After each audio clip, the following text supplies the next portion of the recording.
Saludo fraterno a todas, todos y todes. Inscrita en la comprensión de los sistemas de salud, en especial el sistema sanitario venezolano, se presenta una aproximación de cómo comportan los programas de salud del órgano rector en la materia, el Ministerio del Poder Popular para la Salud de la República Bolivariana de Venezuela. Es importante revisar una herramienta fundamental en la organización institucional, como lo es la planificación. En este caso se tratará respecto a la planificación estratégica situacional como gran aporte de Carlos Matos. Se confrontan dos enfoques, el de la planificación tradicional o normativa y la planificación estratégica que apunta a rupturas referidas a las relaciones de saber y poder. Se destaca que la tradicional se asume en situaciones de poder concentrado, mientras que en la estratégica se reconocen situaciones de poder fragmentado. La primera, supuestos autoritarios; la segunda, condiciones para democracia participativa. También la normativa concibe la técnica como racional y la política como irracional. Saber es ajeno a lo político. Entre tanto, la planificación estratégica, la cuestión es politizar lo técnico, tecnificar lo político, saber más poder. Les entrego una brevísima reseña de Carlos Matos. Fue un economista y político, ministro de Economía y Fomento y Reconstrucción de Chile durante el gobierno de Allende. Nació el 19 de noviembre de 1931 en Chile. Se graduó como ingeniero comercial en la Universidad de Chile y en la Universidad de Harvard. Se tituló como especialista de alta dirección y planificación estratégica. Desarrolló una profusa carrera en nuestro país como investigador y asesor de varios gobiernos. Fallece el 21 de diciembre de 1998 en Caracas, Venezuela. Como parte de las rupturas están las referidas al sujeto, que contrasta la tradicional con la estratégica. La primera está centrada en planificadores, la segunda está centrada en decisores.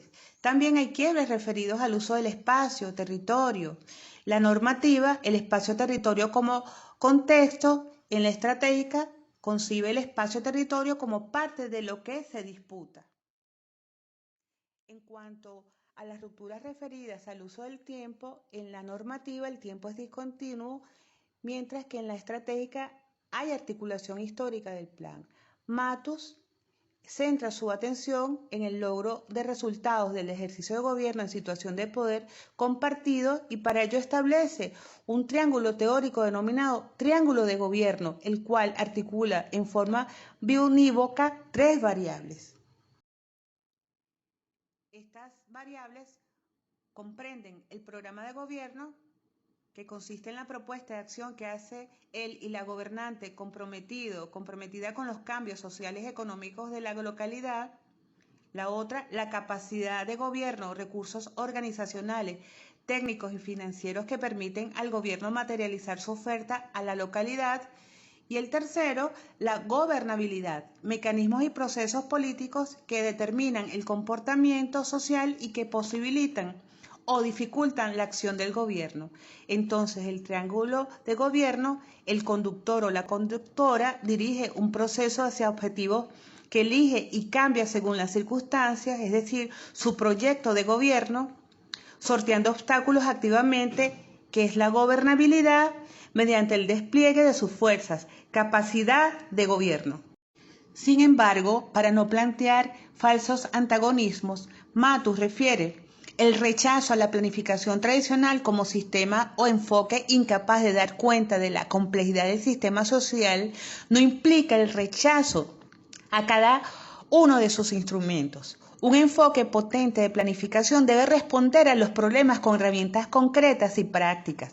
Cada herramienta de la planificación tradicional, en algunos casos con adaptaciones, es necesario y útil en un concepto nuevo de planificación.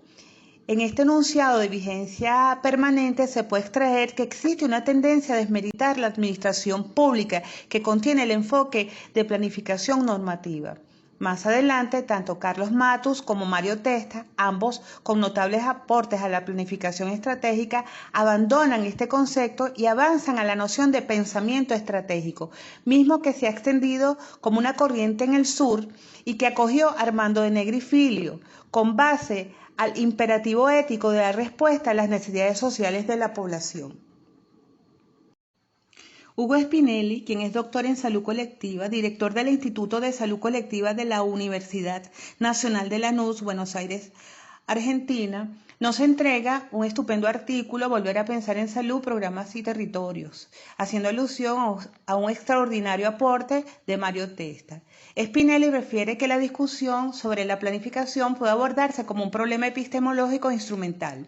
La visión predominante es la instrumental, que ha buscado el éxito perfeccionando técnicas o métodos y desconociendo el problema epistemológico que la sustenta.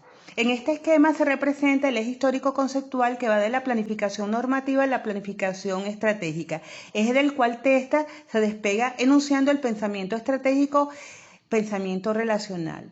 Pero la figura quedará inconclusa si no señalamos la existencia previa de una razón instrumental propia del sujeto cartesiano que excede a la planificación y sobre la cual ésta se asienta.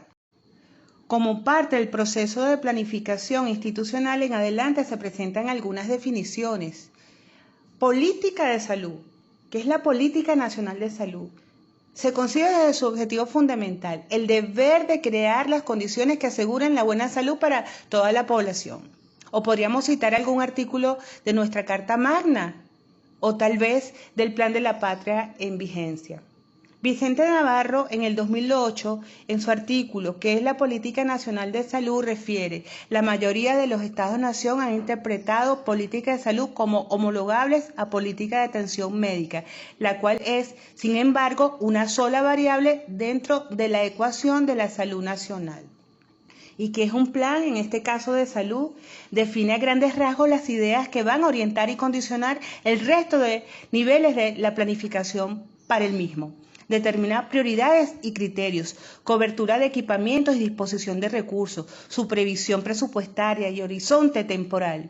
Se presume abarcar lo normativo, por ejemplo, plan de salud o el PRETA. Ambos suponen contener lo estratégico. PRETA, ¿qué es?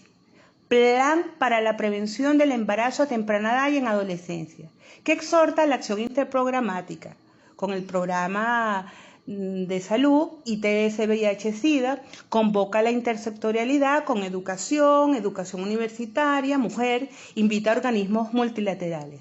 En este caso supera la norma vigente, la cual no está adaptada a la realidad. Programa de salud es un conjunto de recursos reunidos y aplicados para proporcionar a una población definida unos servicios organizados de forma coherente en el tiempo y en el espacio para conseguir los objetivos planteados en relación a un problema de salud determinado. Los mismos se replican en los organigramas de un gobierno siguiendo la estructura curricular de sus carreras dominantes, atendiendo a la anatomía del cuerpo humano, sistemas, órganos o partes de un órgano, o se centran en determinadas enfermedades. Protocolo es un acuerdo de las acciones comunes que deben hacer diferentes profesionales ante situaciones comunes. Puede formar parte de un programa o no. No procura un cambio en una situación de salud, sino en la variabilidad de acciones, busca una estandarización de actividades de acuerdo a un patrón de buenas prácticas, pero puede aumentar la eficacia de la acción y por ello conseguir un cambio en la situación de salud. Surge la siguiente interrogante: ¿se ha conseguido que todos los profesionales hagan más o menos lo mismo? ¿Hemos mejorado con ellos la salud de la población? Recientemente se incorpora el término de guía de atención o manejo de pacientes. Supone más flexibilidad ante la necesidad de cambios frecuentes, muy especialmente en el arsenal terapéutico, con seguridad asociado al complejo médico, farmacéutico, industrial y financiero, tal vez relacionado al conocimiento científico sobre el comportamiento de determinada enfermedad, por ejemplo, ITS, VIH, SIDA. En la presente lámina se muestran otras definiciones tales como proyecto, taller y campaña que con seguridad están asociadas a la faena laboral de servidoras y servidores públicos del sector salud, en especial del órgano rector. En la revisión bibliográfica vale mencionar que es un instrumento, es un conjunto de recursos y personal organizados de manera que sirvan para ejecutar una actividad, la cual no es otra cosa que una unidad elemental al servicio. Claro, esto último es muy convencional, pues siempre es posible descomponer estas unidades elementales en lo que se denomina tareas. Testa 1987. A continuación se exhibe el organigrama funcional y estructural del Viceministerio de Redes de Salud Colectiva según el reglamento orgánico vigente, que comprende 3 direcciones generales, a decir, epidemiología, programas de salud y salud ambiental. Como podemos apreciar, cada una de las 3 direcciones generales está conformada por varias direcciones de línea. Se destaca de la Dirección General de Epidemiología la Dirección de Inmunizaciones, de la cual se deriva el Programa Ampliado de Inmunización, centro neurálgico de los organismos multilaterales. Por ejemplo, impulsan campañas como la Semana de Vacunación de las Américas. De la Dirección General de Salud Ambiental se alude a la Dirección de Línea de Epidemiología Ambiental, de la cual están adscritas varias divisiones o coordinaciones, entre las que se enfatizan la división de malaria, objeto de planes de acción especiales, de programación normativa POA poco considerada, además de proyectos con asistencia técnica y financiera de organismos multilaterales. De la Dirección General de Programas de Salud, vale reiterar que no es la única instancia ministerial que en su seno desarrolla programas de salud. Vamos a mencionar la Dirección de Salud de la Familia y nos interrogamos, ¿dónde están todas las etapas del ciclo vital o curso de vida de esta dirección de línea? Del mismo modo, acercamos la mirada a la Dirección de Prevención de Enfermedades no transmisibles o crónicas no transmisibles y nos preguntamos, al menos el enfoque preventivista, ¿dónde se encuentra? Allí se deriva la dirección o división de CARENT, que contiene el programa integrado cardiovascular, endocrino metabólico, renal, cáncer y lucha antitabáquica y salud visual. Sus propias denominaciones hablan de la concepción del proceso salud o enfermedad que los envuelve. Se presenta en esta lógica programática y de las otras direcciones generales una razón instrumental que nos obliga a discutir la concepción para pensar y actuar frente a la complejidad de lo social. Tal cual se concibe esta dirección, lo que pretende es desarmar el proyecto ideológico, que representan los programas desde su base científica, desde su componente epistemológico de la técnica, que es antagónica a cualquier proyecto de emancipación. A manera de resumen, se presentan características de los programas. Su esencia sociohistórica desconoce la complejidad del proceso de salud, enfermedad, cuidado y la muerte misma como un hecho vital, siendo su asiento epistemológico y praxeológico el positivismo lógico cartesiano, con ello la fragmentación del ser humano en partes que descontextualiza la realidad, concibe la salud como un bien de mercado y no como derecho social fundamental, y se exacerba en la salud pública tradicional, que está inscrita en la colonialidad del sistema mundo moderno capitalista, neoliberal y financiero, y su vinculación con los organismos especializados del sistema de Naciones Unidas. Allí podemos encontrarnos con una línea programática de la OPS, como es la IEPI, que es una estrategia de atención integrada de enfermedades prevalentes de la infancia. Hoy nos preguntamos dónde está la instancia ministerial que vela por este importante ciclo vital. Las funciones esenciales de salud pública, FEPS, ¿verdad? Una línea también de este organismo multilateral que transversalizó el pensamiento y el quehacer del Ministerio de Salud.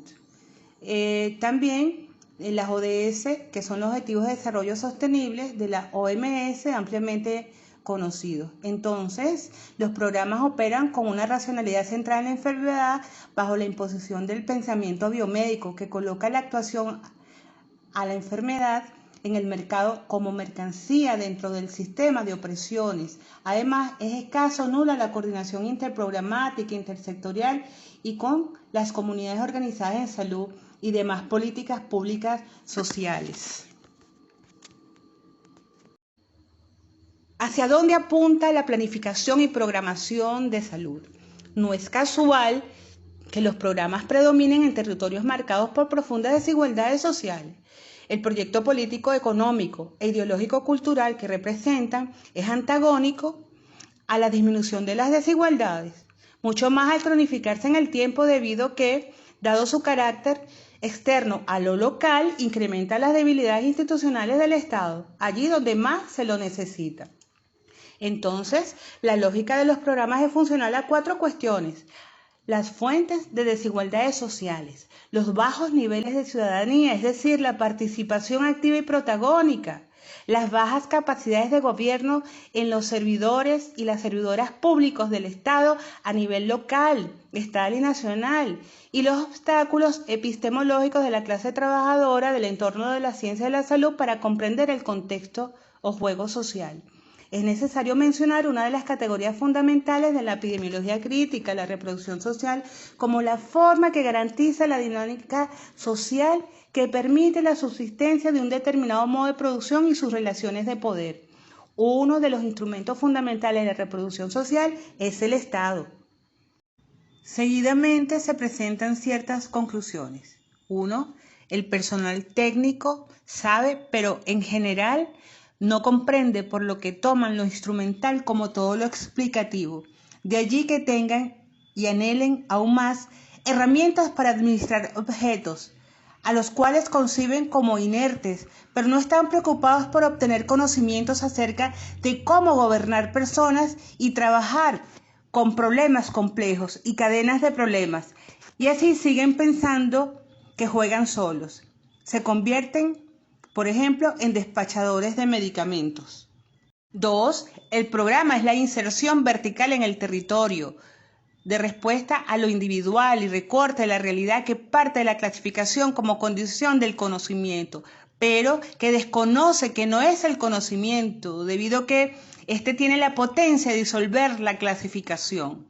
3. El programa, en tanto técnica que determina el hacer, elimina lo político, que es el valor que le da sentido al hacer, y lo convierte en política neutra y universal, y así transforma intereses hegemónicos en conocimientos verdaderos. 4. Los programas se proponen como respuestas a los diagnósticos técnicos, en general bajo el formato de enlatados producidos por organismos internacionales. La mayoría de estas respuestas suelen ser modas efímeras, pero se acumulan al interior de las instituciones del Estado como capas geológicas y persisten como racionalidades, en tanto formas de conocimiento, ya sea a través de técnicas, discursos, procesos de trabajo y o dinámicas organizativas. Lo único que no cambia con el tiempo son los problemas, que no solo aumentan en cantidad, sino que se vuelven más complejos y singulares. Los sujetos y las sujetas de la ciencia no siempre pueden entender que las modas técnicas constituyen el problema y no la solución.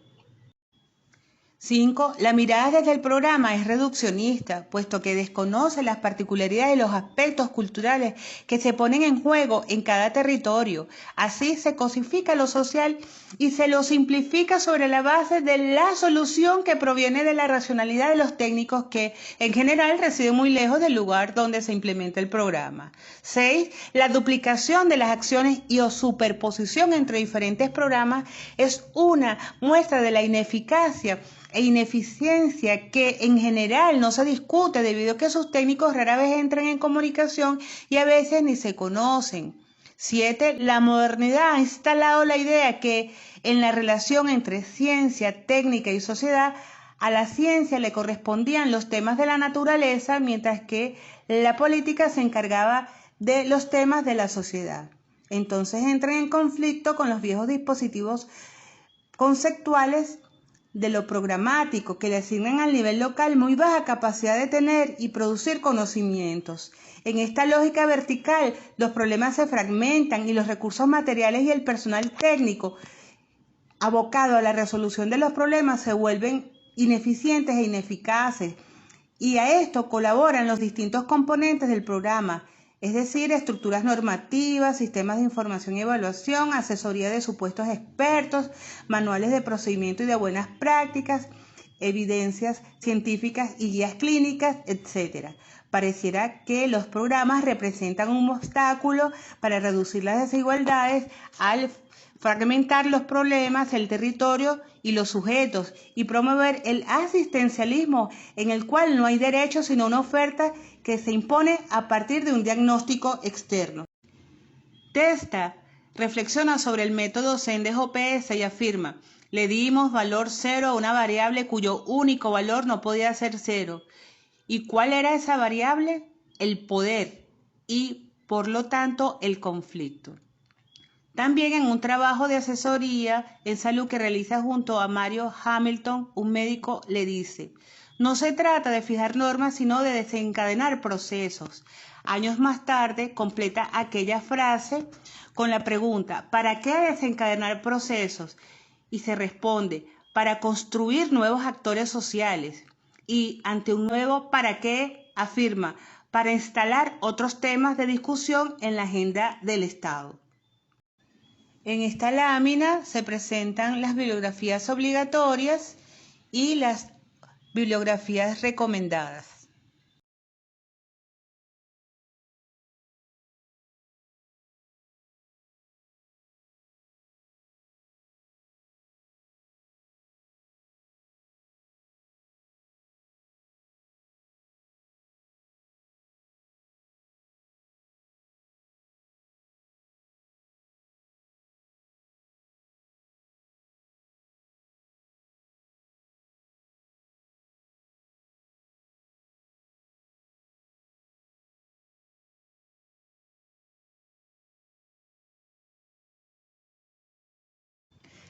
Finalmente, quiero ofrecerles los comentarios hechos en diversos escenarios en visita al estado de Aragua de Mario Testa en 1997. Él refiere: si tienes que hacer un plan, no importa, hazlo. El problema no es hacer el plan, el problema es que te lo creas. Un problema no es un problema hasta que el decisor no se ve obligado a decidir sobre él. Una epidemia no es epidemia hasta que no salen los periódicos. Hay médicos de verdad, los que curan, y los médicos de mentira, los de la salud pública. Un cambio en salud no es posible sin una alianza con los médicos de verdad. Gracias por su atención.